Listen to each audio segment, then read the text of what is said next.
So Oh, I just sent it to Noel and told him to, break it up as he needs to. And I also did a really short article on the antediluvian, the pre-Adamites antediluvian world, the first world age, because the last two books I wrote are a series about that, the pre-Adamites and the antediluvian world, and then the dragon lords, the antediluvian kings.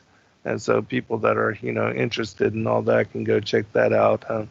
But now I'm really excited and looking forward to getting into writing a children's book for my granddaughter, which, my son just released the second book of his Enoch series for children.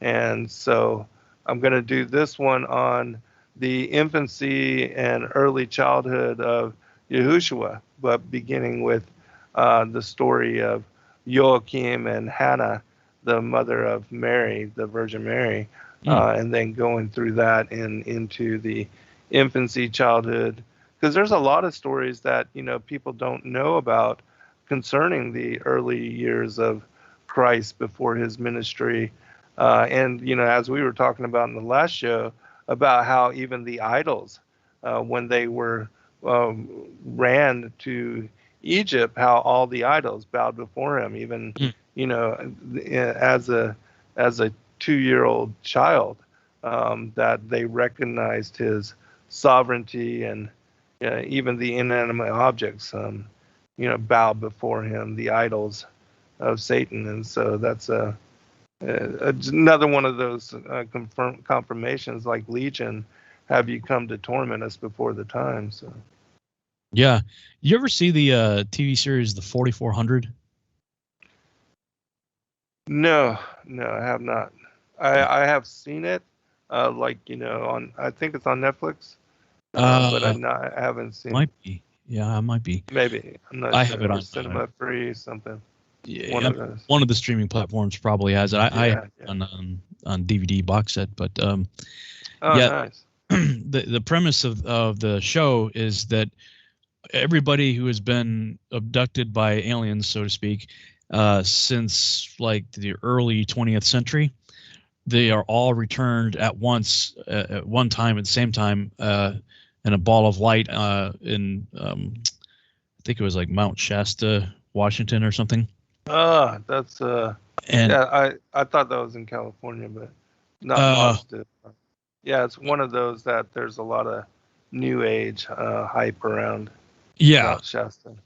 Yeah, I think it was Mount Shasta. Anyway, it was in Washington State, as I recall in the show. But okay, yeah, maybe if it's a different mountain, whatever, I'm pretty sure it was. It's on the West Coast, definitely. Somewhere on the West Coast, yeah.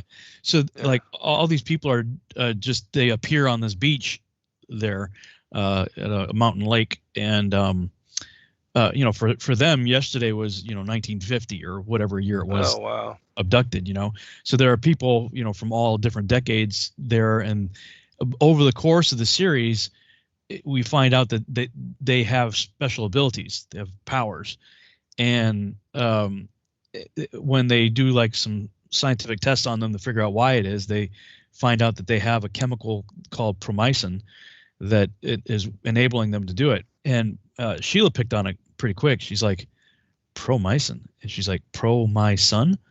And I don't know that the creators of the show were Christians or not, but they were definitely picking up on biblical themes throughout the show. And various people like Sean, one of the main characters, he had the healing. And I often wondered like why it was that Yeshua would heal somebody and then tell him not to tell anybody. Yeah. I'm like, were you kidding me? I mean, I've been, whatever my ailment was for my whole life, and now I don't have it anymore. I want to tell everybody, Right. But they did a scene with Sean, and he feels compassion on these people that are like, strung out on drugs and homeless and whatever and all messed up, and heals somebody. And of course, everybody that sees that, they're like, hey, and like they just mob the guy. And it always, for Sean's character, it always took a little bit out of him to heal somebody.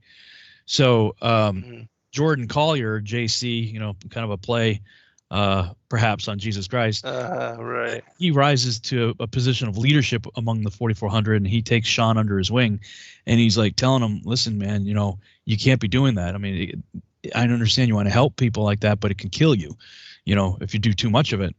And, I don't think that would have been the case with Christ, but, when the woman touched the hem of his garment, he felt something go out of him, so right. if he could feel it leaving him, maybe he had, a certain reserve. I don't know, that would wipe him out, I don't know.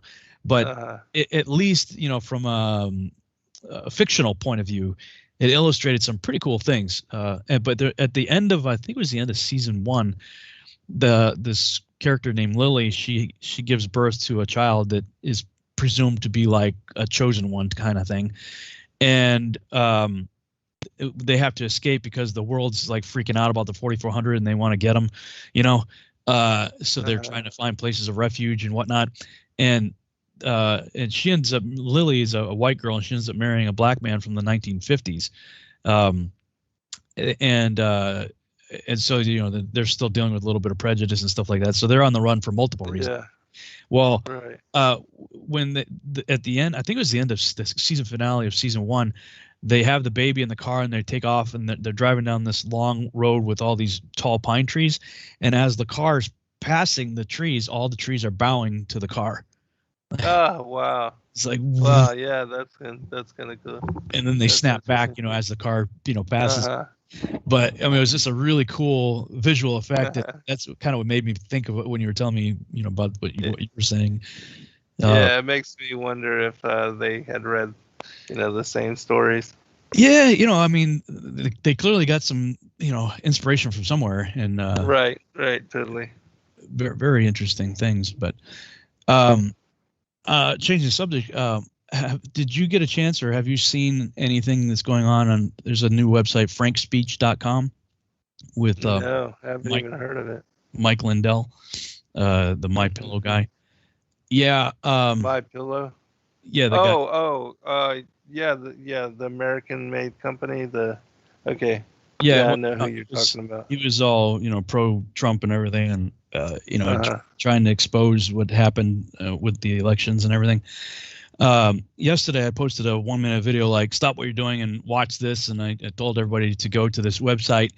And of course, when I did that, it was right after watching some really, really powerful presentations. The presentations I saw were like, whoa, man, this is crazy, undeniable about, the fraud and stuff that had taken place. And I posted that. And then like right after I post that, like half the day yesterday was just Mike ranting. I'm like, forget this. This isn't important. This is, I understand his passion and his zeal and frustration. I get it. Like nobody wants to watch that,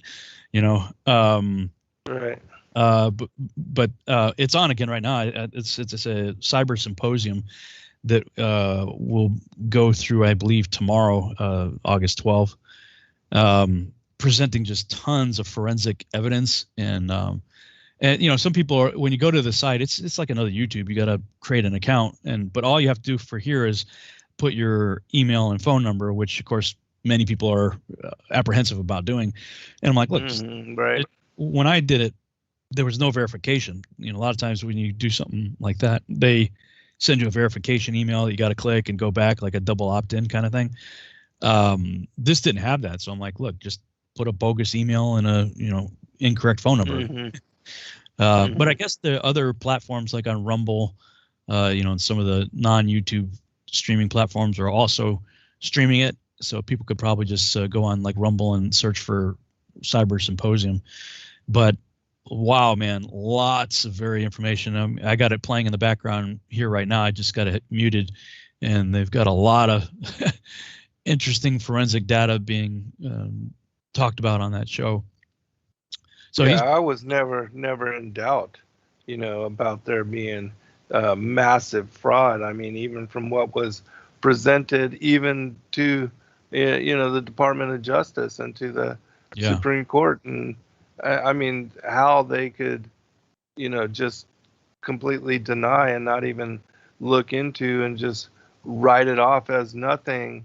It just shows the amount of corruption, even at those levels where, justice is supposed to be served. And so that's what's just discouraging.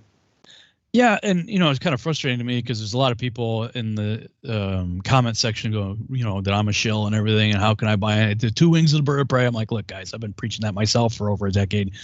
I get it. And presidents are selected, not elected. I get it. I wrote about it. Right. I've done conferences on it. But for the first time in my lifetime, they're exposing how and why that happened. Like, that has never happened before. We've known presidents are selected, not elected. But the fact is, your votes do matter, but it's who counts the votes that determines the matters more. It matters more. And for the first time in my lifetime, 52 years, it's finally been exposed. Like, this is why your votes, didn't matter, so to speak. They counted, but they didn't matter, and they didn't matter because the person that counted them, or the agency that counted them, or whatever, didn't count them correctly. They didn't represent the people. And so I'm like, all you people who consider yourself truthers, you should be happy about this. Finally, somebody's exposing what we've been saying and showing exactly how they did it. So, we know it. I was like, I don't get it. Like, and they're, constantly blasting the mainstream media for the fraud that they are and how they're complicit and everything. I'm like, guys, this is what we've been saying. We've been saying, media lies and everything. Now we have people on high places. We even had a president who was going around saying that fake news, right? It's like, come on. I mean, this is what we've been looking for. You guys should be supportive of it. No, you're a shill. I'm like, oh, brother. I'm just going to stop reading comments, I think. I think that's probably the best thing for me to do. Right. And you can't please everybody. No, a lot of people were getting it, though. And, of course, now, and I have the same question myself, is, well, this is great information, but is anything going to come of it? That's the, Yeah, that's the thing. That's the real thing. I mean, how corrupt is the judicial system? If they're not even going to take it, they're not even going to look at it. You can have all the evidence in the world, but if they're not going to even look at it, then what's the point? Yeah. What's the point? But I think if enough people, it's 300 million people plus in this country, start seeing this stuff, and it doesn't matter red, blue, it doesn't matter who you voted for. This is important for all of us if we want to save this country. If the masses wake up to what's going on here, then that's a whole different story. So yeah, absolutely. And I think it's important for the American people to know that no matter which side you're on, if corruption to this degree, so much so that our will and our choice, or our seeming the will of the people and the choice, can be just pushed out and nullified and eradicated, then what is all this political fervor for? All this go out and everybody's vote matters and everyone count it when it really doesn't, and so truth matters. Yeah, I mean, everybody who is making an effort to expose the truth, we need to support them, because that's what we're supposedly about too. I mean, this show right here it's called Quest for Truth. Now, granted, we're looking specifically at biblical narratives here, but that's a broad stroke, Quest for Truth. I mean, I know you share the same attitude that I do. I just want to know what the truth is about whatever it is. Exactly. Right. Tell me what the truth is, or let me look into the evidence and see what I can determine is the truth. Exactly. Yeah. I'm so happy that many people are getting on board with the 444 prayer initiative. I've had my that's awesome. Yeah, I got my cell phone has an alarm set to go off, and somebody suggested something, and not to get weird about it, but there's something to being grounded, in the sense of the earth grounding, grounding to the earth. And I recently got some grounding pads that you can, because most Americans especially rarely ever get grounded, because we wear rubber soled sneakers, and we're on carpet all day long, and most of us have indoor sedentary jobs. We're not going outside, and people make fun of tree huggers, so to speak, but there's actually, the more I look into it, I'm like, man, there's there's really something to that, Something to it, exactly. Yes. Because trees have roots to go deep down, and that's Right. that's really grounded. That's why Yeah, they're so connected to the earth. yes, there's something to it. And they say one of the reasons why humans get pleasure out of petting animals, dog or cat or whatever, is because they have direct contact with the ground, when they're outside, and then when they come in and you pet them, you're getting the negative ions or whatever, you're able to get some of the sensation. You don't know it, like you don't Right. you just intuitively feel the difference. There's a feel good mechanism that kicks in therapeutically when you pet an animal that has been grounded out there. So anyway, Right. we got some grounding pads, and you just plug them into the ground portion of your electrical outlet. And so it's plugged into the house ground, and they give you a tester you can plug in to see if it's properly grounded. So you just, like right now I'm sitting at my computer barefoot with the pad underneath it, so I'm grounded at my computer here. And anyway, somebody posted in one, I think it was in the video that I did on the 444 prayer initiative. He just felt like, what if we, he was just putting a what if. He's like, I don't want to sound weird or anything, but what if we were like grounded when we pray, like whether we go outside or whatever. Yeah. And I was just thinking, I was like, I didn't do this on purpose, but when I go to prayer at 444, typically I'm at my computer anyway. So I'm like, well, dude, that's funny you should say that, because I literally just bought some grounding pads. I'm grounded right now, and when I pray, I'm typically right here at my computer. So who knows? I don't know that there's anything to that at all, but right. Fascinated. Well, it doesn't hurt, Yeah, it doesn't. Yeah, it definitely doesn't hurt. Well, the other thing, that we were talking about, and I don't remember exactly what text it was that we were reading, but it was speaking about how even the logs that were on the fire, the Levite priests, they select certain logs because of the aroma that it carries up to the throne of the Most High, and also even they were burning like incense or whatever. They were burning things that they said that the smoke is what carries the prayers up to the Most High.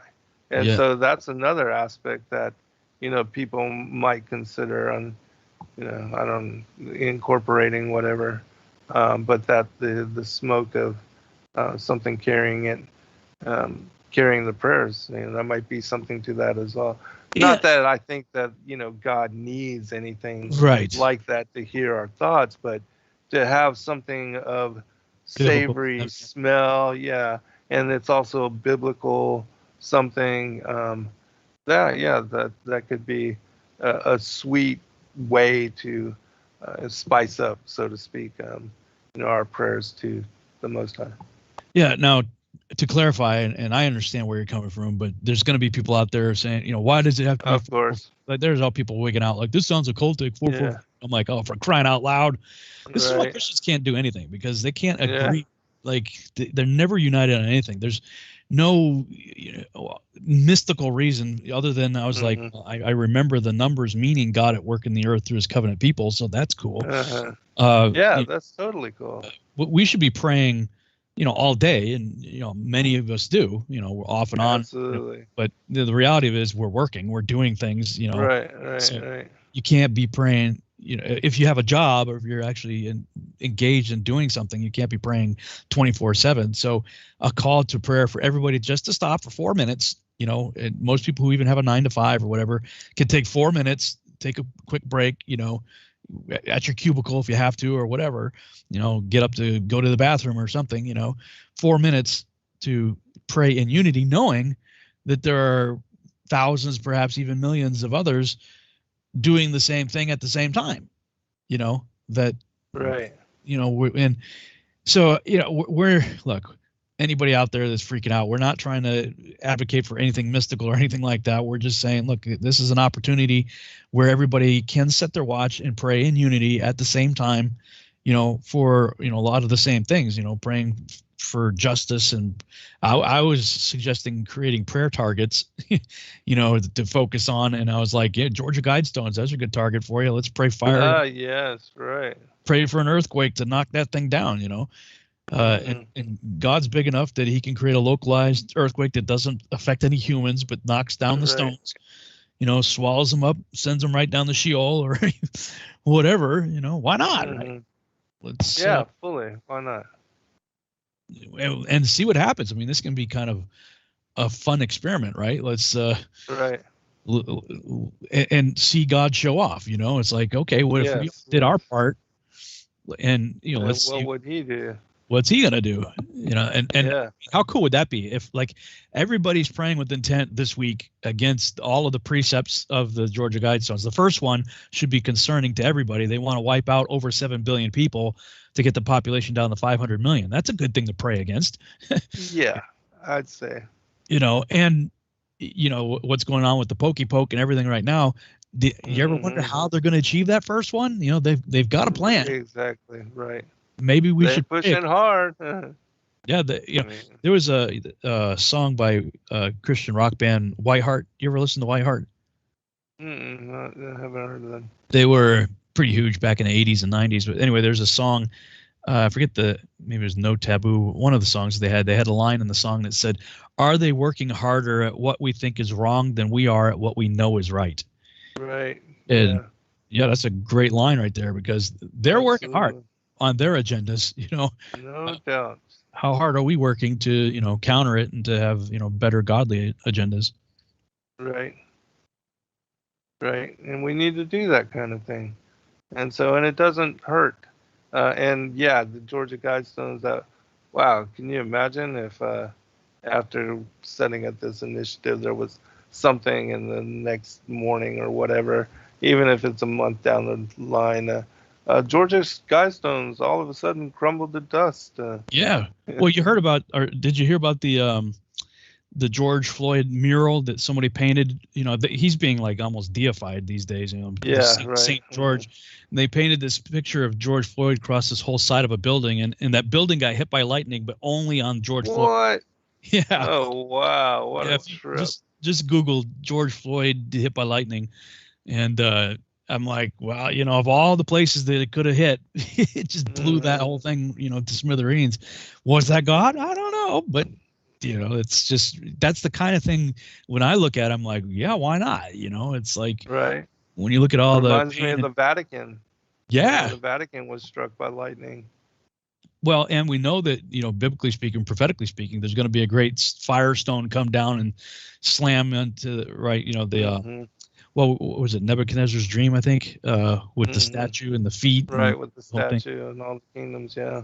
Yeah, I mean, that may have just been a dream vision, but I believe that kind of thing can happen. Why not? Yeah, absolutely.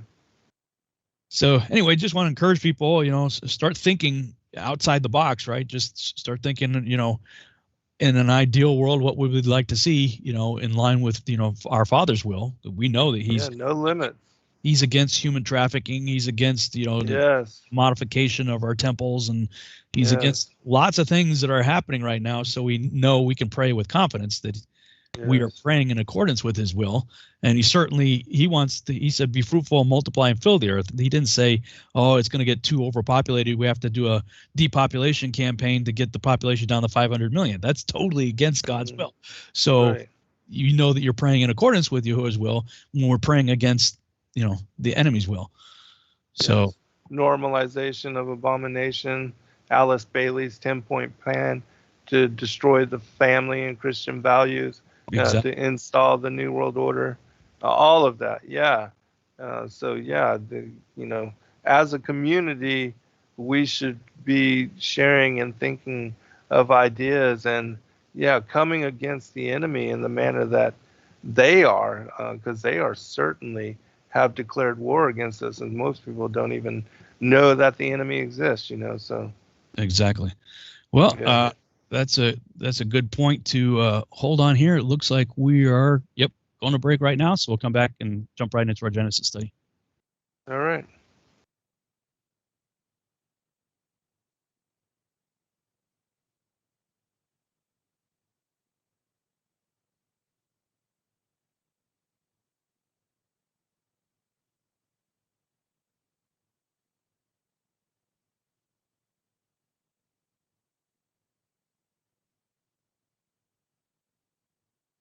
Okay, I'll skip ahead here to the end of the intro music. Stand by.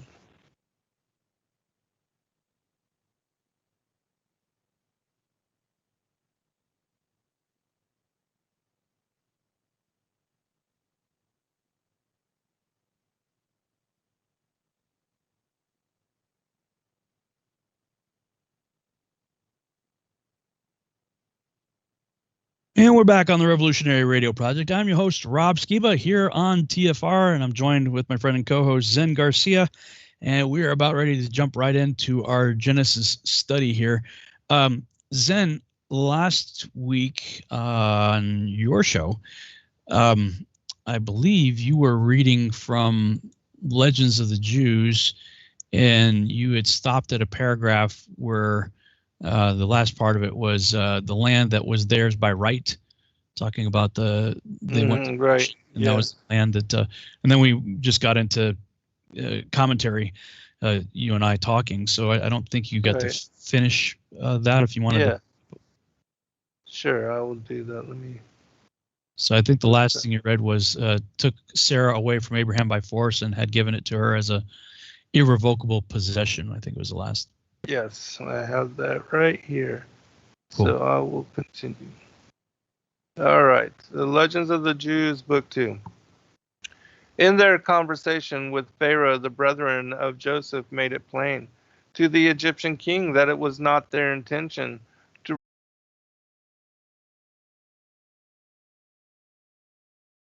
He's kind of freaking out thinking this is Abraham, that Jacob looks so much like it.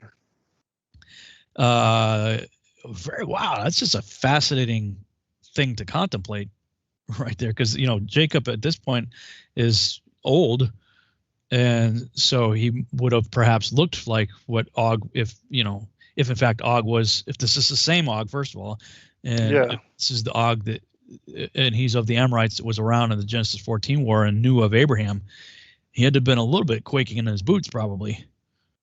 Mm-hmm. Yeah, absolutely. And especially because it sounds like he knew of the prophecy that Abraham's descendants would inherit the land, and he calling him a sterile mule, then all of a sudden, here's one that looks like Abraham and his descendant, then the prophecy is coming true.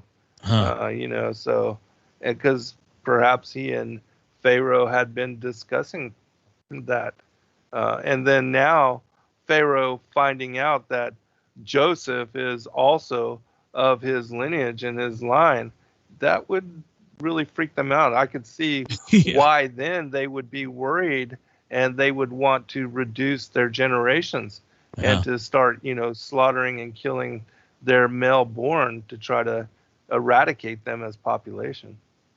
Yeah, I mean, it never occurred to me to think of such alliances, but that would actually make a lot of sense. I mean, yeah, totally. I mean, you have, and especially if Dr. Judd Burton's right, that Raphaim, it represents the royalty of the Nephilim.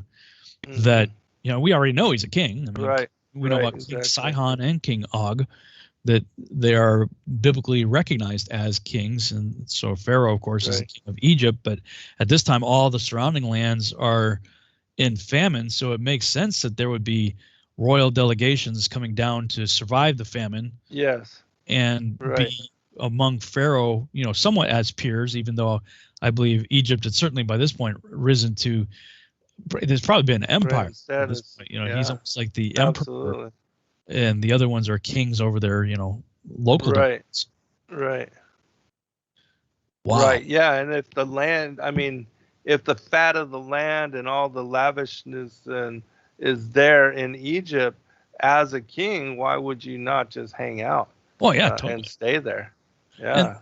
And, they would be, bartering and working out, various alliances with each other. Yes. And saying, okay, I'll give you food, but I want access to this, or I want that, or and of course there would be, if he's like the emperor at this point, the Pharaoh, the kings are going to be sucking up for, absolutely, positions within his empire to maybe even take out some of their rivals,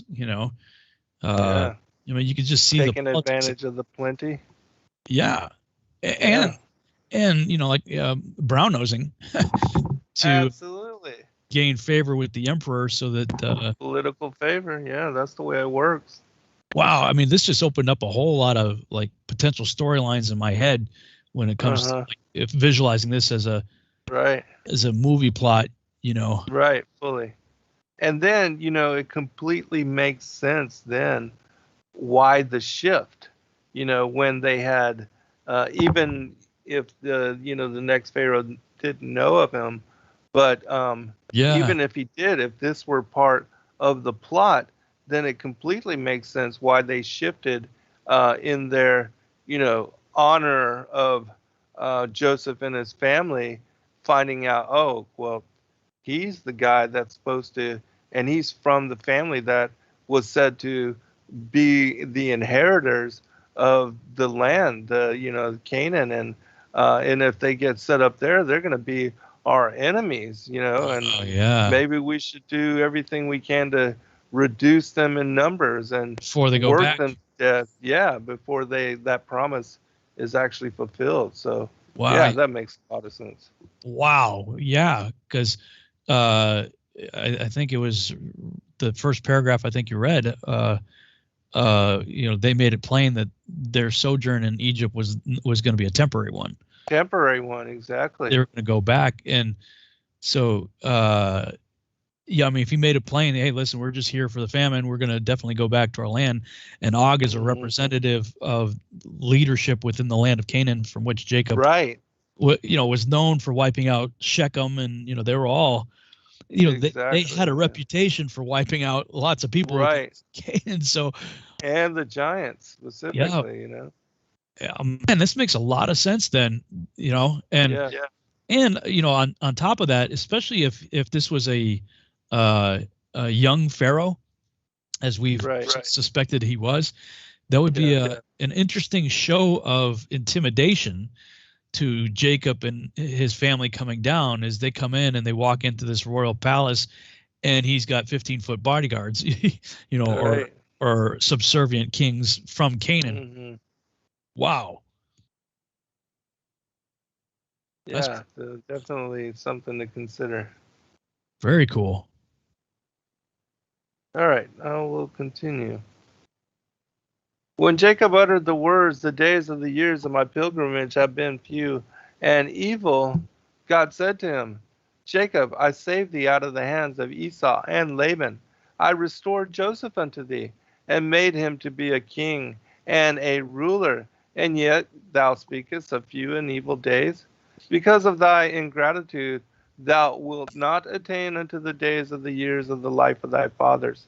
And Jacob died at an age 33 years less than his father Isaac's. Oh wow! Ongoing.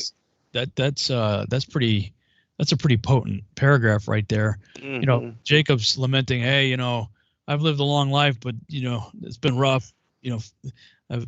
My days have been mostly evil, and God's like, excuse me, dude. Don't you see all the blessings I've poured out on you and your family? But that's a word against trying. It's like, especially if God's done a lot for you. Exactly.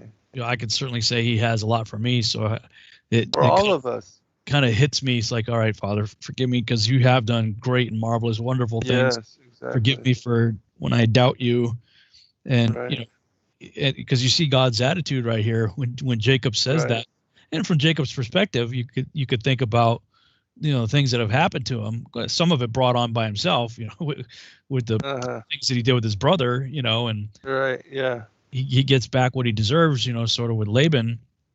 And then, he has all these children, everything's great. And then, his beloved firstborn from the wife that he truly wanted and loved is presumed dead. So you can see from his perspective, he's like, oh man, it's been rough, but who was like, hey dude, so because you got this attitude, you're going to die at, 130 years less than your father Isaac. Wow.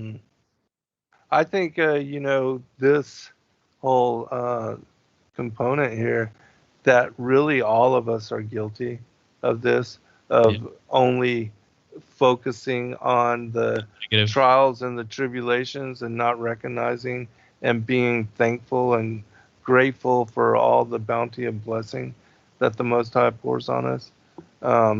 So yeah, I think this is part of the human disposition to I guess to Focus on place more focus. Yeah. that's funny because I was part of you probably heard me talk about the scripture-based self-help program that was used to basically save my life. And, I was involved with that for so many years. And after doing a conference, we would have evaluation forms for the attendees to fill out, so they could sort of, give constructive criticism and how did we do, right? Rate your directors and your trainers and stuff like that. And, you might have 50 people in the group and you get like, let's say 48. This guy's amazing. He was the most incredible ever. He saved my life. And, he was just, oh man, the insights and blah, blah. It could like glowing, report. And there'd be two people. He sucked. He was just terrible, and inevitably those would be the ones that would like, you're like, oh man. And my mentor is like, Rob, why are you focusing on the one or two when all the rest of them said you did a great job? Right.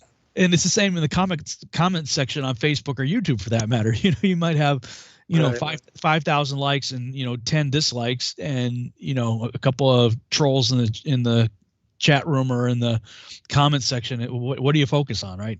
Well, yeah, those are the ones that stand out.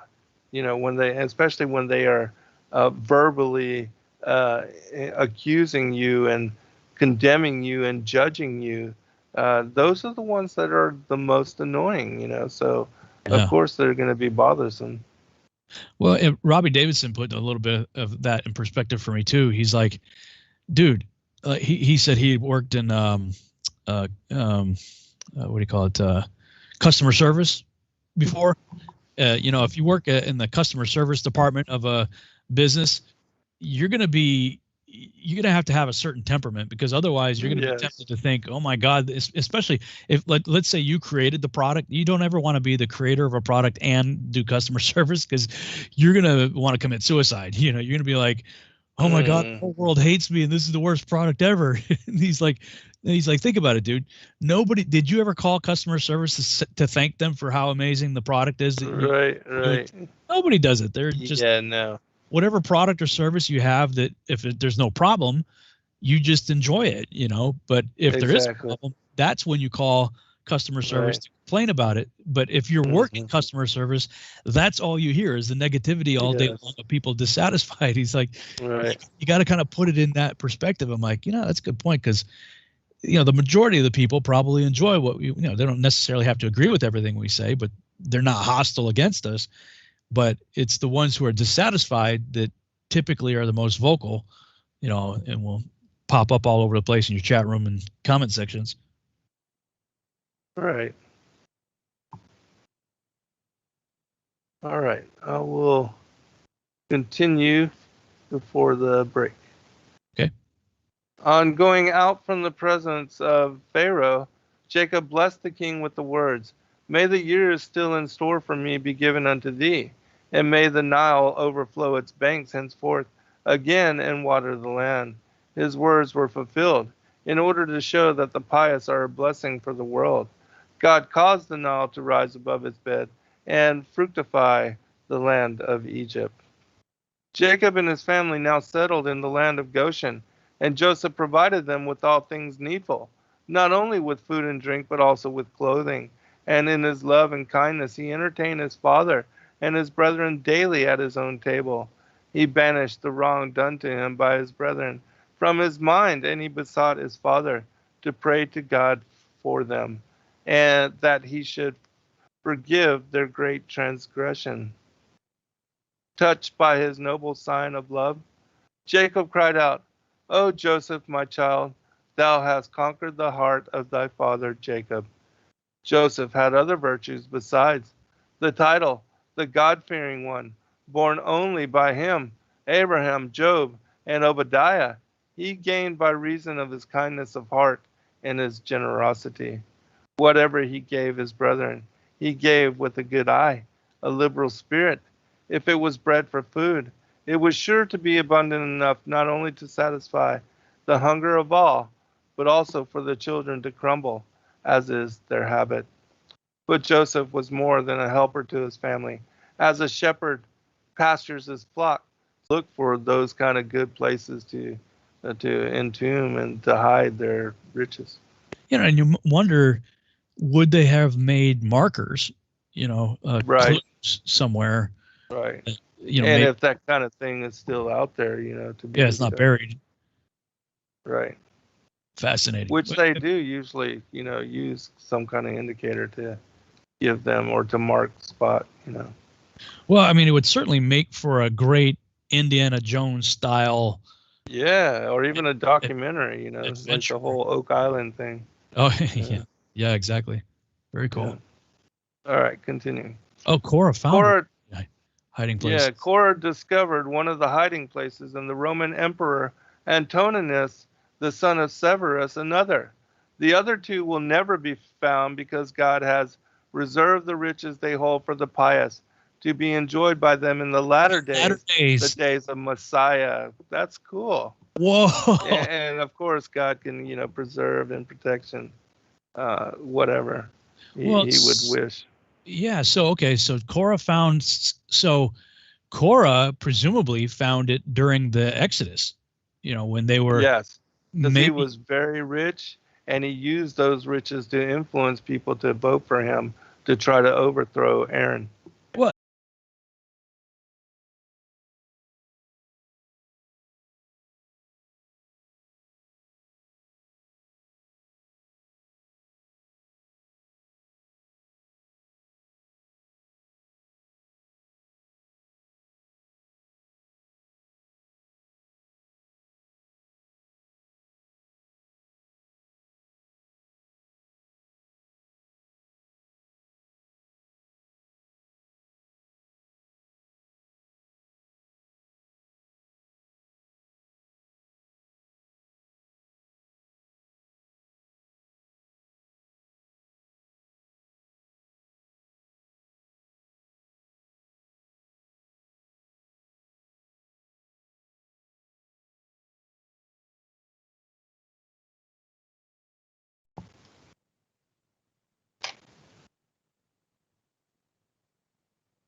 Okay, let me fast forward here.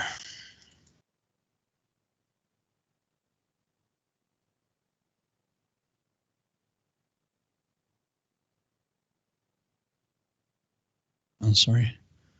What's that?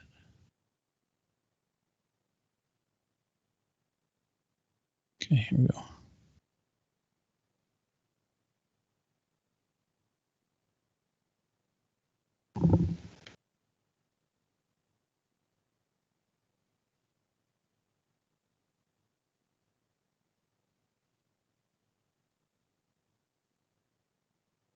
And we're back on the Revolutionary Radio Project. I'm your host, Rob Skiba, here on TFR. We are going into the second hour of the broadcast already.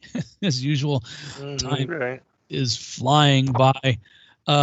During the break, I was just doing a quick search to see the Persian and Media empire and all that. So I don't see any precedence in the Exodus account for anybody being up in that area. That's a bit off the beaten path from anybody during the Exodus. That's all up north and east of Israel. It looks like on the map. So, I mean, if he got as far as Media, that's pretty. Look at this Persian Media Empire. Yeah, that's quite because that's east of the Persian Gulf. And Media went all the way up to the Caucasus Mountains. Looking at that's a far away, wide area. That's quite a journey to send those riches, way from Egypt. Okay, well, so much for that theory. just speculating, but we'll see how it plays out. Yeah. All right. All right. Continuation. The remainder of Joseph's possessions he gave away, partly to his brethren and their families, and partly to Pharaoh, who put them into his treasury. That makes no. It was upon his death that the staff and the garments were placed into the treasury. The wealth of the whole world flowed into Egypt at that time, and it remained there until the exodus of the Israelites. They took it along, leaving Egypt like a net without fish. Wow. The Israelites kept the treasure until the time of Rehoboam, who was deprived of it by the Egyptian king Shishak, and he in turn had to yield it to Zerah, the king of Ethiopia. Once more it came into possession of the Jews when King Asa conquered Zerah. By this time they held it for only a short while, for Asa surrendered it to the Armenian king Ben-Hadad to induce him to break his league with Baasha, the king of the 10 tribes. The Ammonites, in turn, captured it from Ben-Hadad, only to lose it in their war with the Jews under Jehoshaphat. Again, it remained with the Jews until the time of King Ahaz, who sent it to Sennacherib as tribute money. Hezekiah won it back, but Zedekiah, the last king of the Jews, lost it to the Chaldeans, from whom it came to Persia, thence to the Greeks, and finally to the Romans, with the last remained for all time. The people. But that was the remnant. That wasn't the stuff that he inherited. Portion, right? That was the portion that Joseph kept for himself. That got and then passed around. Yeah. Wow. The people were soon left without means to purchase. It just shows that it was a massive wealth. Such huge amount of wealth, and that they got it for having all that corn and all that those victuals to be able to feed all those people. The people were soon left without means to purchase the corn they needed. In a short time, they had to part with their cattle, and when the money thus secured was spent, they sold their land to Joseph and even their persons. Many of them would cover themselves with clay and appear before Joseph and say to him, "O Lord King, see me and see my possessions." And so Joseph bought all the land of Egypt, and the inhabitants became his tenants, and they gave a fifth of their ingatherings unto Joseph. The only class of people permitted to remain in possession of their land were the priests. Joseph owed them gratitude, for they had made it possible for him to become the ruler over Egypt. The Egyptians had hesitated to make him their viceroy because they shrank from choosing a man accused of adultery from so high an office. It was the priest that made the suggestion to examine Joseph's torn garment, which his mistress had submitted as evidence of his guilt, and see whether the rent was in front or in back. If it was in back, it would show his innocence. He had turned to flee, and his temptress had clutched him so the garment tore. But if the tear was in front, then it would be a proof of his guilt. He had used violence with the women, and she had torn the mantle in her efforts to defend her honor. The angel Gabriel came and transferred the rent from the forepart to the back, and the Egyptians were convinced of Joseph's innocence, and their scruples about raising him to the kingship were removed. As soon as the Egyptians learnt of the advantageous position of the priests, they all tried to prove themselves members of the caste. But Joseph investigated the lists in the archives and determined the estate of every citizen. The priests were favored in another way.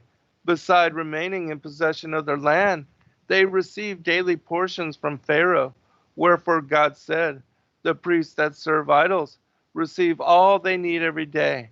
How much more do the sons of Abraham, Isaac, and Jacob, who are my priests, deserve that I should give them what they need every day?" The rest of the inhabitants of Egypt, who had to part with their land, were not permitted to remain in their native provinces. Joseph removed them from their own cities and settled them in others.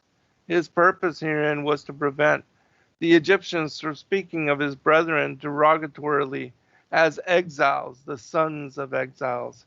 He made them all equally alien. For the same reason, God later, at the time of the going forth of the Israelites from Egypt, caused all nations to change their dwelling places about, so that the Israelites could not be reproached with having had to leave their home. Hmm. And finally, when Sennacherib carried the Jews away from their land into exile, it also happened that this king first mixed up the inhabitants of all the countries of the world. That's interesting. So, instead of the Jews being, or the Israelites, I should say Hebrews, being ridiculed as exiles, everybody was put in that position. Everybody. Wow. And then Sennacherib comes along, and this goes back to what we've been talking about all along regarding true Israel, right? Is right. They were literally sifted into all nations. All nations. So nobody can make a claim to being true Israel based on melanin production. It's right. They're everywhere. They're mixed up everywhere. Exactly. Yes. Did you want me to continue with Jacob's last wish? Let's see. In a return of 17 years. I'm just kind of skimming through it right there. Yeah. I can go forward a little bit. Because this looks like it's going to get to the blessings, maybe this portion. Yeah, and that's the portion that we're stopping at, right? Yeah, we haven't read that in Genesis 48 yet. So I'll give you a break. Okay, sounds good. Let me. I'm down with it. Pull up Genesis. Okay, Genesis 48. And it came to pass after these things that one told Joseph, "Behold, my father is sick." And he took with him his two sons, Manasseh and Ephraim. And one told Jacob and said, "Behold, my son Joseph cometh unto thee." And Israel strengthened himself and sat upon the bed. And Jacob said unto Joseph, "God Almighty appeared unto me at Luz in the land of Canaan, and blessed me, and said unto me, Behold, I will make thee fruitful and multiply thee, and I will make of thee a multitude of people, and will give this land to thy seed after thee for an everlasting possession. And now thy two sons, Ephraim and Manasseh, which were born unto thee in the land of Egypt, before I came unto thee into Egypt, are mine, as Reuben and Simeon, they shall be mine. And thy issue which thou begettest after them shall be thine, and shall be called after the name of their brethren in their inheritance. And as for me, when I came from Padan, Rachel died by me in the land of Canaan in the way, when yet there was but a little way to come unto Ephrath. And I buried her there in the way of Ephrath. The same is Bethlehem. And Israel beheld Joseph's sons and said, Who are these? And Joseph said unto his father, They are my sons, whom God hath given me in this place. And he said, Bring them, I pray thee, unto me, and I will bless them. Now the eyes of Israel were dim for age, so that he could not see. And he brought them near unto him, and he kissed them and embraced them. And Israel said unto Joseph, I had not thought to see thy face, and lo, God hath showed me also thy seed.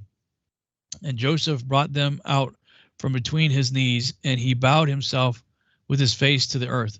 And Joseph took them, Ephraim in his right toward Israel's left hand, and Manasseh in his left hand toward Israel's right hand, and brought them near unto him. And Israel stretched out his hand and laid it upon Ephraim's head, who is the younger, and his left hand upon stretched out his right hand and laid it on Ephraim's head, who is the younger, and his left hand upon Manasseh's head, guiding his hands wittingly, for Manasseh was the firstborn. And he blessed Joseph and said, God, before whom my fathers Abraham and Isaac did walk, the God which fed me all my life long unto this day, the angel which redeemed me from all evil, bless the lads, and let my name be named on them, and the name of my fathers Abraham and Isaac, and let them grow into a multitude in the midst of the earth. And when Joseph saw that his father laid his right hand upon the head of Ephraim, it displeased him, and he held up his father's hand to remove it from Ephraim's head unto Manasseh's head. And Joseph said unto his father, Not so, my father, for this is the firstborn. Put thy right hand upon his head. And his father refused and said, I know, my son, I know it. He also shall become a people, and he also shall be great.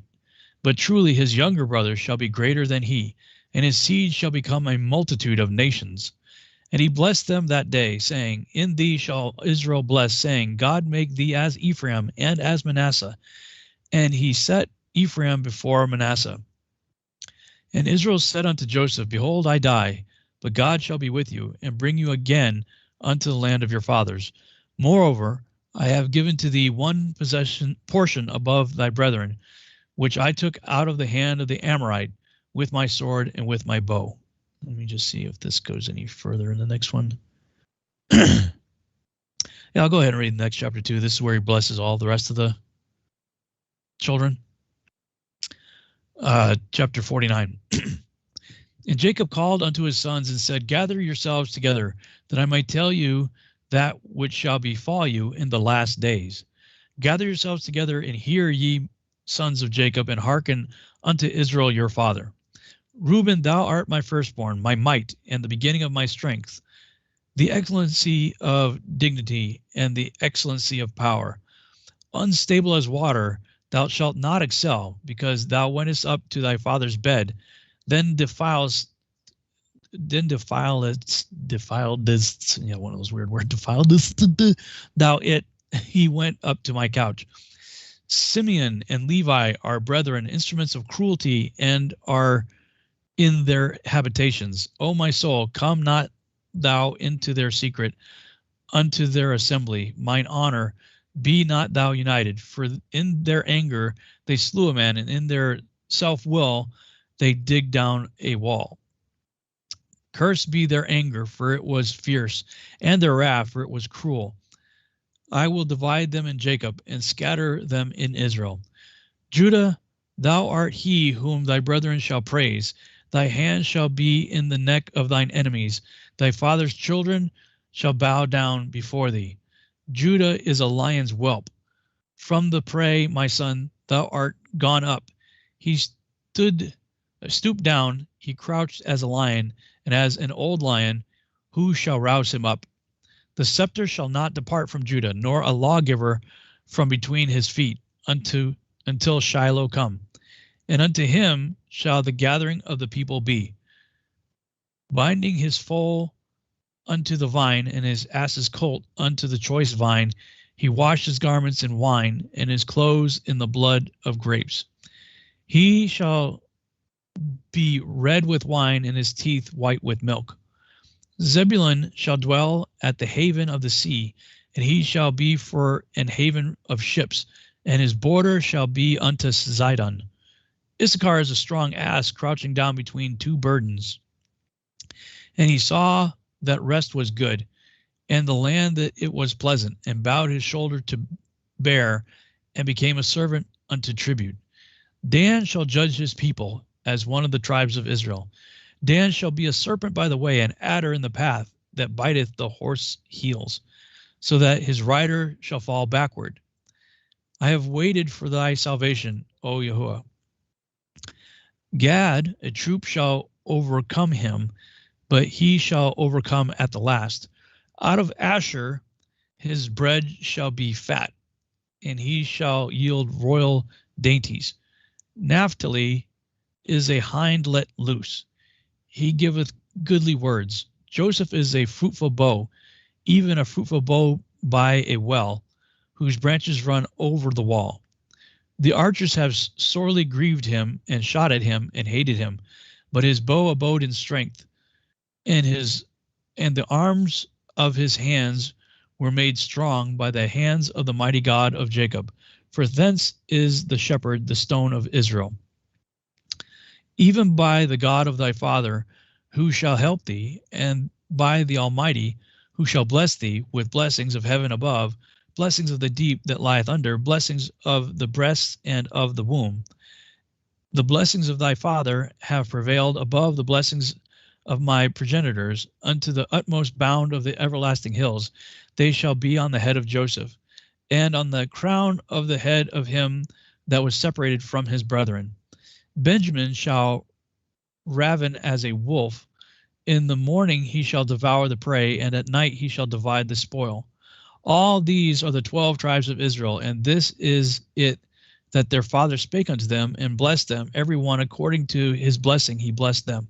And he charged them, and said unto them, I am to be gathered unto my people. Bury me with my fathers in the cave that is in the field of Ephron the Hittite, in the cave that is in the field of Machpelah, which is before Mamre, in the land of Canaan, which Abraham bought with the field of Ephron the Hittite for a possession of a burying place. There they buried Abraham and Sarah his wife. There they buried Isaac and Rebekah his wife, and there I buried Leah. The purchase of the field and of the cave that is therein was from the children of Heth. And when Jacob had made an end of commanding his sons, he gathered up his feet into the bed and yielded up the ghost and was gathered unto his people. Wow. That's another powerful scene right there. Kind of a bummer though for his first few children. Oop, are you there? Hello. Sorry. I Okay. had it on mute. I didn't want to bother you while you were reading, but yeah, the whole story is touching, and the fact that once he does reunite with his family and they come together, he knows that it's but a short time, and that he'll be leaving them, but at least he was able to reunite with Joseph and to see his face and to see his children, really reap the bounty of Joseph's position. And so, he was happy. Yeah, I'm looking from my notes from Virtual House Church because the names have meaning, and I'm surprised I don't have it on this study page here. I talk about the book, A Dictionary of Scripture Proper Names. Yeah, I love that. Oh, I'll see if I can find it when you read the correlated Targum. Yeah, sure. Because it's pretty fascinating when you look up the names in a book like that and then string them together in a sentence. What the sentence comes out to be. Right. Something else jumped out at me. Have you ever heard of Zion Oil and Gas? Yes, I have. It's the one in Israel, right? Yeah. It was a Texas guy that he was reading about the blessings and about Asher dipping his foot in oil or something. Yeah. Stan Johnson of Prophecy Club, he actually told me about that, and he's involved with that project. Yeah, I was too for a while. I ended up having to liquidate my stock just because I needed the money at the time. But he was, again, like we were talking about earlier, reading the text and going, Yes. Just on a hunch, being an oil and gas guy here in Texas, he sent a crew over there to do some initial survey of the land that was appointed unto, I think it was Asher, if I'm not mistaken. And when they took a look at the land, they thought, not only does this land have the potential for oil, but there could be one of the largest oil deposits ever here. Right. Like it was a pretty huge deal. So they haven't hit the proverbial gold mine yet, but I know they're still drilling out there. And they had to and with all the oil that is found in the Middle East and all of those countries surrounding becoming rich from their reserves, it would not surprise me at all, for Israel and somebody to hit a deep pocket and massive in size. Yeah. Well, I'll see if I can find that. I'm surprised it's not on that page. I don't know why I wouldn't have put it on that page. the page for Genesis 48. That's where it is, you know. Yeah.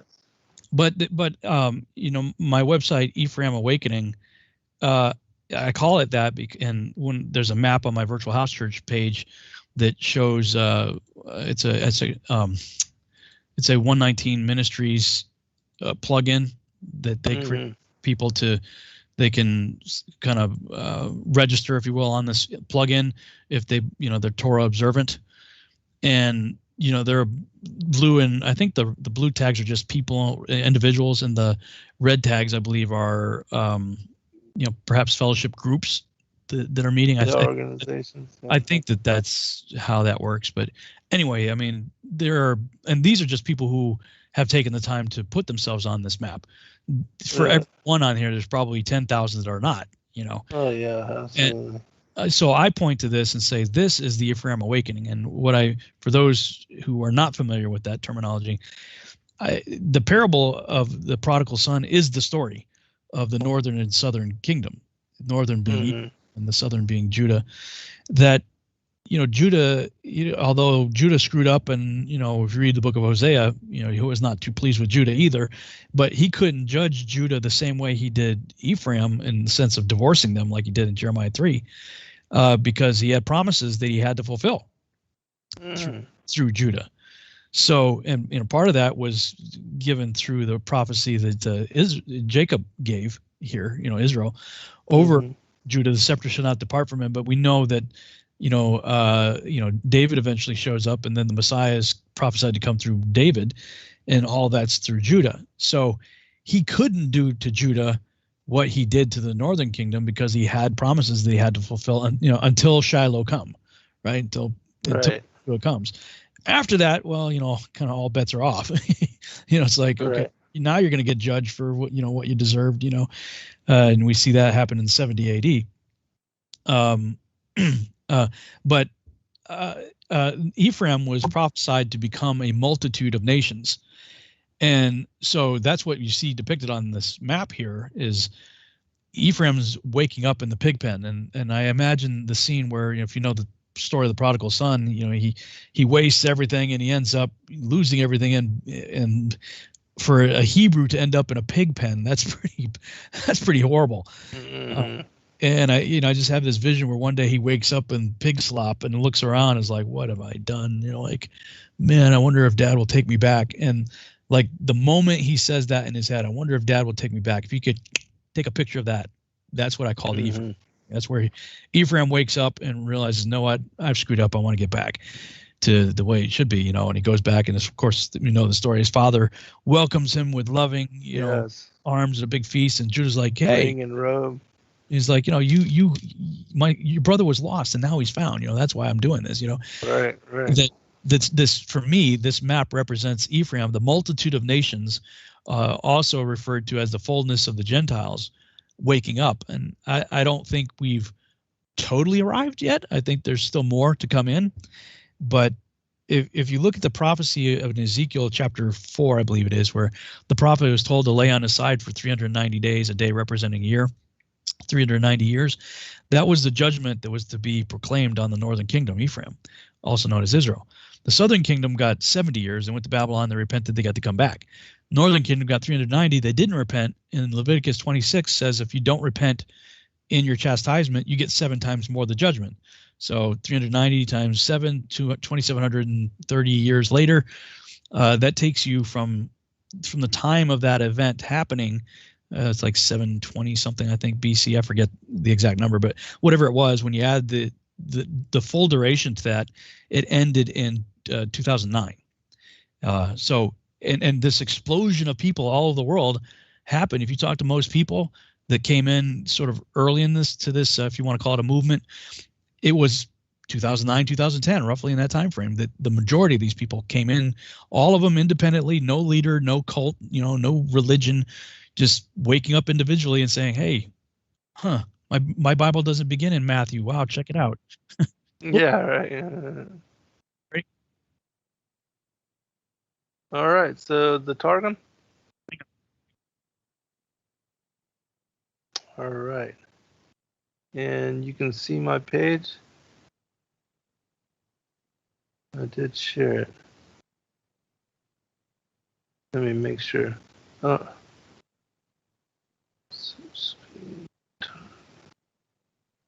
Okay, hang on. We're in the break still. Oh, okay. Let me switch over here. Okay, stand by.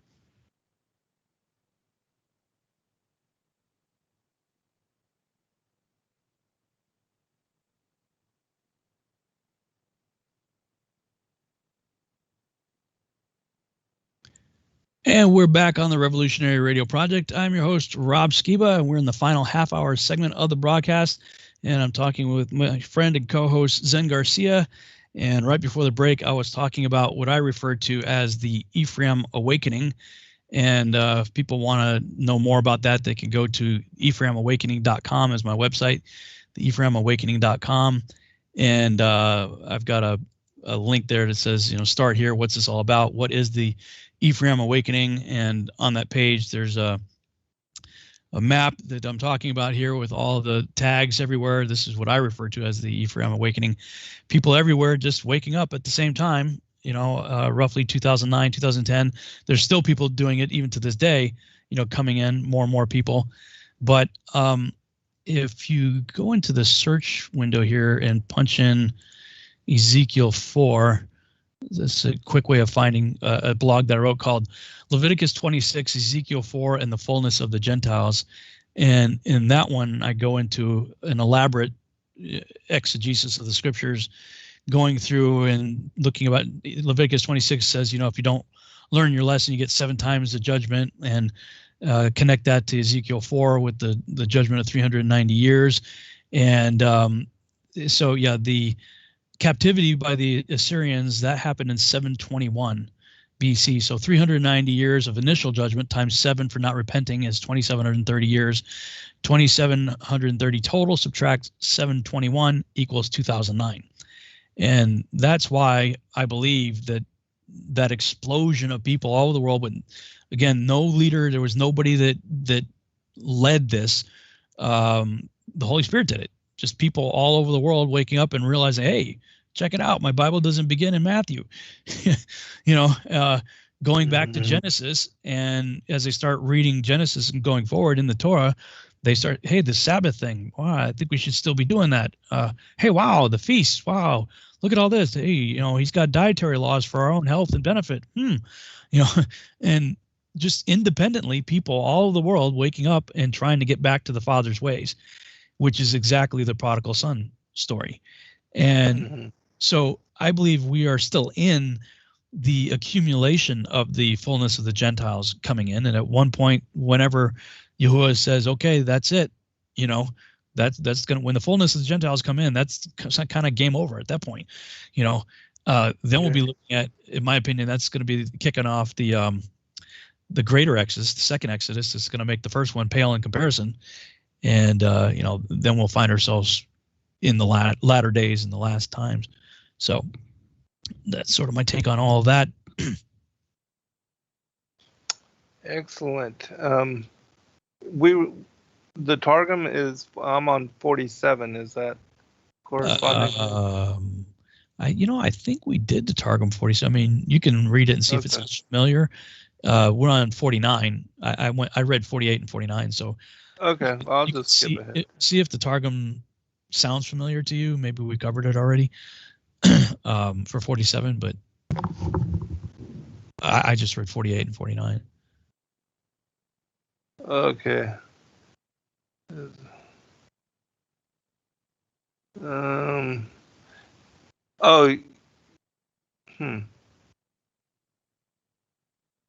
You can read it again, 47 if you want. All right, I'll do it really quick. That can't be that long. All right, 47. And Joseph came and informed Pharaoh and said, my father and my brethren with their sheep, all oxen and all that they have are come from the land of Canaan. And behold, they are in the land of Goshen. And from the extreme of his brethren he took 5 men, Zebulun, Dan, Naphtali, Gad, and Asher, and presented them before Pharaoh. And Pharaoh said to Joseph's brethren, what is your work? And they said to Pharaoh, thy servants are pastors of sheep, both we and our fathers. And they said to Pharaoh, to dwell in the land are we come, because there is no place of pasture for thy servants. Sheep, for the famine hath prevailed in the land of Canaan. Let thy servants therefore now dwell in the land of Goshen. And Pharaoh spake to Joseph, saying, thy father and thy brethren have come to thee. The land of Mizraim is before thee. In the fairest part of the land make thy father and thy brethren to dwell. Let them dwell in the land of Goshen.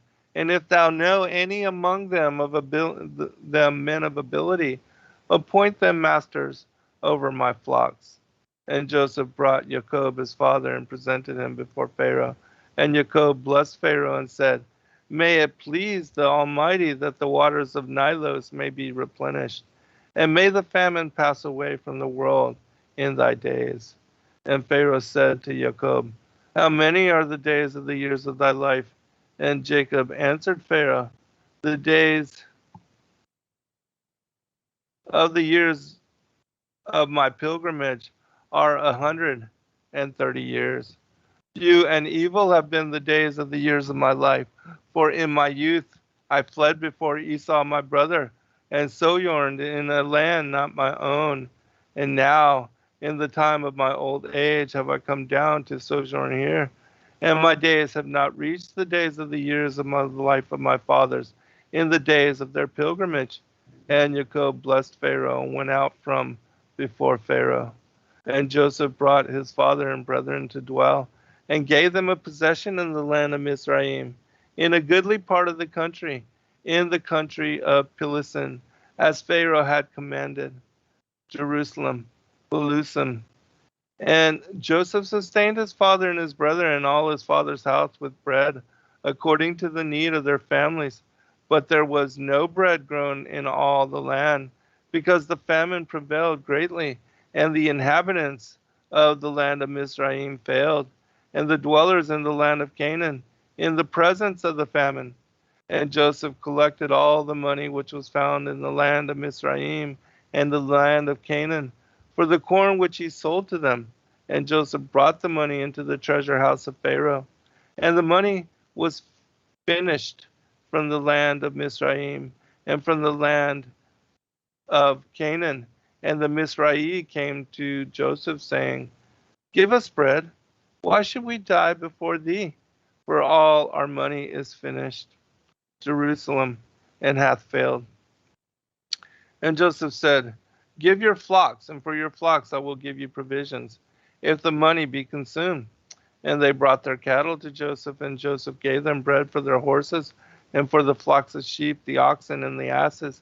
And he sustained them with bread for all their flocks for that year. And that year being ended, all the Mizraim came to him in the second year, and said to him, we will not hide it from my lord, that the money is finished, and my lord hath the flocks of cattle. There is nothing left us before my lord except our bodies and our land. Why should we die, and thine eye seeing it, both we and our land also? Buy us and our land for bread, and we and our land will be servants of Pharaoh. And give the seed of corn, that we may live and not die, and the land be not desolated. And Joseph bought all the land of Mizraim for Pharaoh, for the Mizraim sold every man his portion, because the famine prevailed over them, and the land became the property of Pharaoh. And the people of a province be removed to a city, and the people for the sake of the brethren of Joseph, that they might not be called wanderers. Therefore he said, them migrate from one end of Mizraim to the other. Jerusalem and the people who were dwelling in the province he removed into the city, and the people who dwelt in the city he removed into the province, that they might deride the sons of Jacob, and call them Galilean, wandering, yes. Only the land of the priests he bought not, because they had considered him innocent at the time when his master was seeking to put him to death, and they had delivered him from the judgment of death. And besides, he had said that a portion should be given them from Pharaoh. So they ate the portion which Pharaoh gave them, and sold not their land. And Joseph said to the people, Behold, I have this day bought you and your land for Pharaoh. Behold, I give you seed corn to sow the land, and at the time of the ingathering of your produce, you shall give the fifth part to Pharaoh, and 4 parts shall be yours, for the seeding of your land, and for food, and for the provision of your houses and little ones. And they said, Thou hast preserved us. Let us find favor in the eyes of my Lord, and we will be Pharaoh's servants. And Joseph established it a law unto this day over the land of Mizraim, to take to Pharaoh a fifth part of the produce, except only the land of the priests, which was not Pharaoh's. And Israel dwelt in the land of Mizraim, and they built there schools and mansions in the land of Goshen, and inherited therein fields and vineyards, and they increased and multiplied greatly. And Jacob lived in the land of Mizraim 17 years, and the sum of the days of Jacob, of the days of his life, was 147 years. And the days of Israel drew near to die, and he called to his son to Joseph and said to him, If now I have found favor before thee, put thy hand on the place of my circumcision, and deal with me in goodness and truth, that thou wilt not bury me in Mizraim, that I may sleep with my fathers, and thou mayest carry me from Mizraim, and bury me in my sepulchre. But because he was his son, he did not so put his hand, but said, I will do according to thy word. And he said, Swear to me. And he swore to him. And immediately the glory of the Shekinah of the Lord was revealed to him, and Israel worshipped upon the pillow of the bed. Jerusalem and Israel praised upon the head of the couch. 48. And after these things it was told Joseph, Behold, thy father is lying ill. And he took his 2 sons with him, Manasseh and Ephraim. And it was announced to Jacob, saying, Behold, thy son Joseph hath come to thee. And Israel strengthened himself and sat upon the bed. And Jacob said to Joseph, El Shaddai revealing himself to me at Luz in the land of Canaan, and blessed me.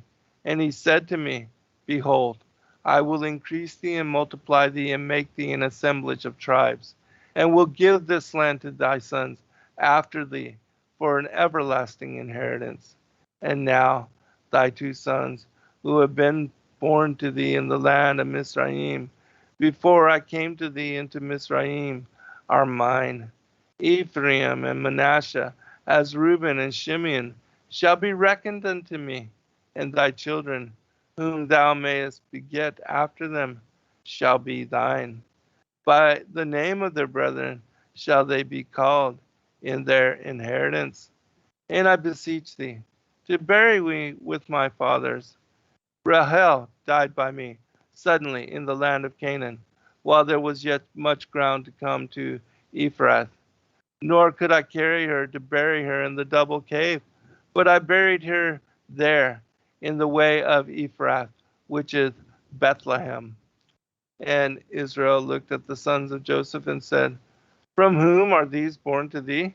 And Joseph answered his father, They are my sons, which the word of the Lord gave me according to this writing, according to which I took Asenath, the daughter of Dinah, thy daughter, to be my wife. And he said, Bring them now near to me, and I will bless them. But Israel's eyes were heavy from age, and he could not see. And he brought them to him, and he kissed them, and embraced them. And Israel said to Joseph, To see thy face I had not reckoned, but behold, the Lord hath also showed me thy sons. And Joseph brought them out from between his knees, and worshipped on his face upon the ground. And Joseph took both of them, Ephraim on his right side, which was Israel's left, and Manasseh on his left side, which was Israel's right, and brought them to him. And Israel stretched out his right hand, and laid it upon the head of Ephraim. though he was the younger, and his left hand upon the head of Manasseh, altering his hands, for Manasseh was the firstborn.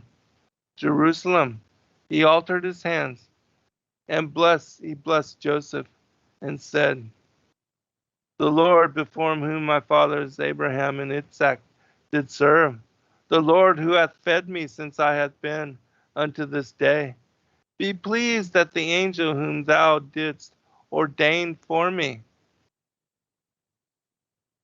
to redeem me from all evil, may bless the children. And let my name be called upon them, and the names of my fathers, Abraham and Isaac, and all the fishes of the sea, in the multiplying, are multiplied in the sea. So may the children of Joseph be multiplied abundantly in the midst of the earth. And Joseph saw that his father placed his right hand upon Ephraim's head, and it was evil before him. And he uplifted his father's hand, to remove it from off Ephraim, that it might rest on the head of Manasseh. And Joseph said to his father, not so, my father, for this is the firstborn. Lay thy right hand on his head. But his father was not willing, and said, I know, my son. I know that he is the firstborn, and also that he will be a great people, and will also be multiplied. Yet will his younger brother be greater than he, and his sons be greater among the nations. And he blessed him in that day, saying, in thee, Joseph my son, shall the house of Israel bless their infants in the day of their circumcision, saying, the Lord set thee as Ephraim and as Manasseh. And in the numbering of the tribes, the prince of Ephraim shall be numbered before the prince of Manasseh. And he appointed that Ephraim should be before Manasseh. And Israel said to Joseph, behold, my end cometh to die. But the word of the Lord shall be your helper, and restore you to the land of your fathers. And I, behold, I have given to thee the city of Shechem, one portion for a gift above thy brethren, which I took from the hand of Amorai at the time that you went into the midst of it. And I arose and I helped you with my sword and my bow.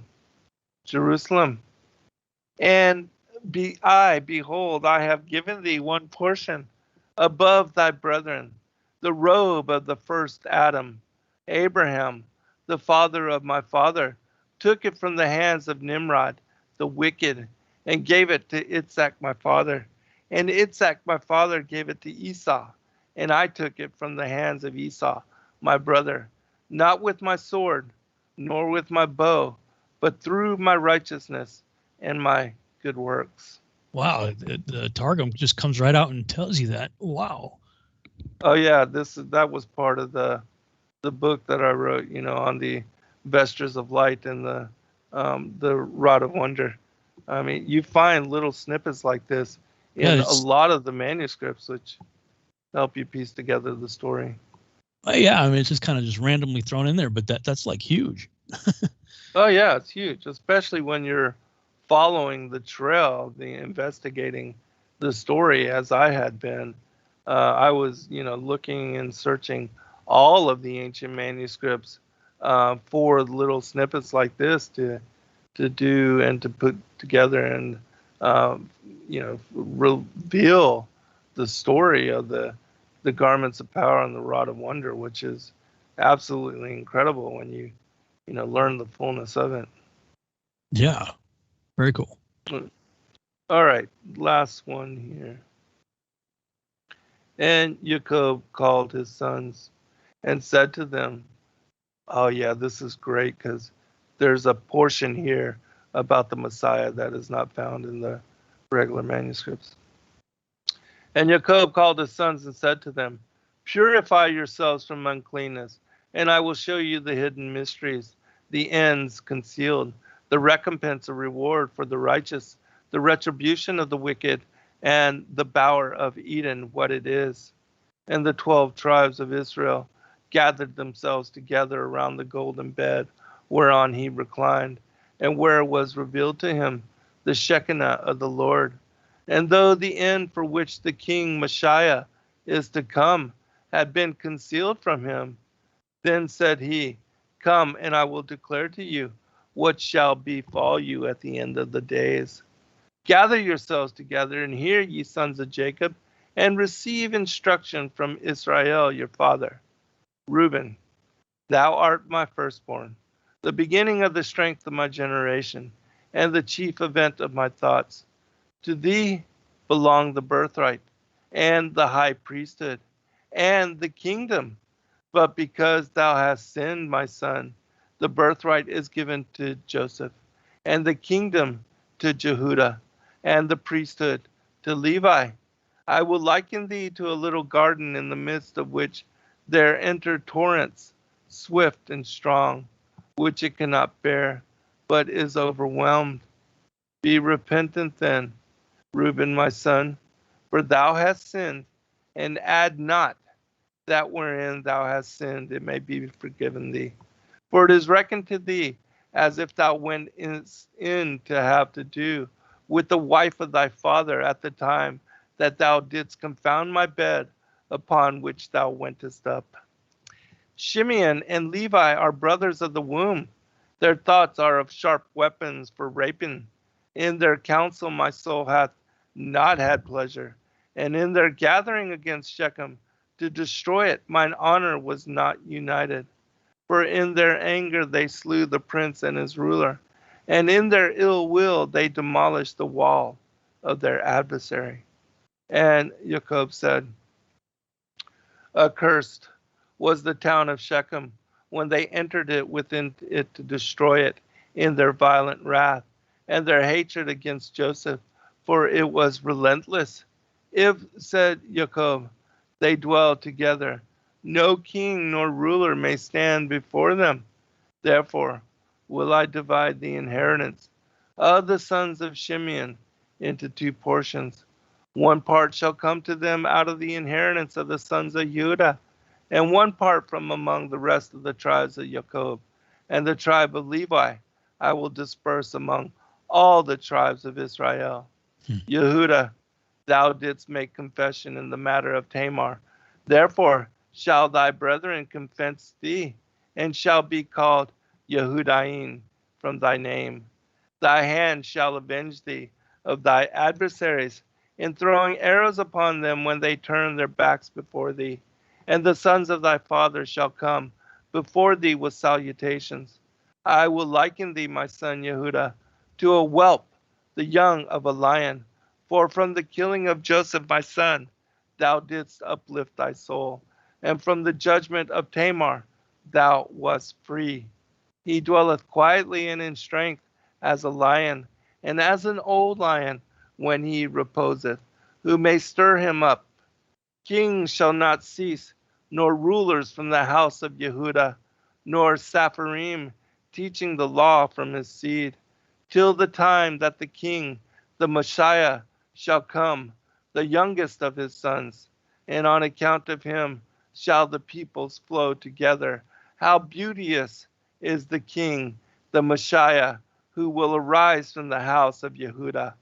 He hath girded his loins, and descended, and arrayed the battle against his adversaries, slaying kings with their rulers. Neither is there any king or ruler who shall stand before him. The mountains become red with the blood of their slain. His garments dipped in blood are like the outpressed juice of grapes. How beautiful are the eyes of King Messiah, as the pure wine. He cannot look upon what is unclean, nor on the shedding of the blood of the innocent, and his teeth, purer than milk, cannot eat that which is stolen or torn. And therefore his mountains are red with wine, and his hills white with corn, and with the coats of flocks. Zebulun shall dwell upon... Hold it there. Okay, brother. We are pretty much about the end. Good. That's really good stuff there.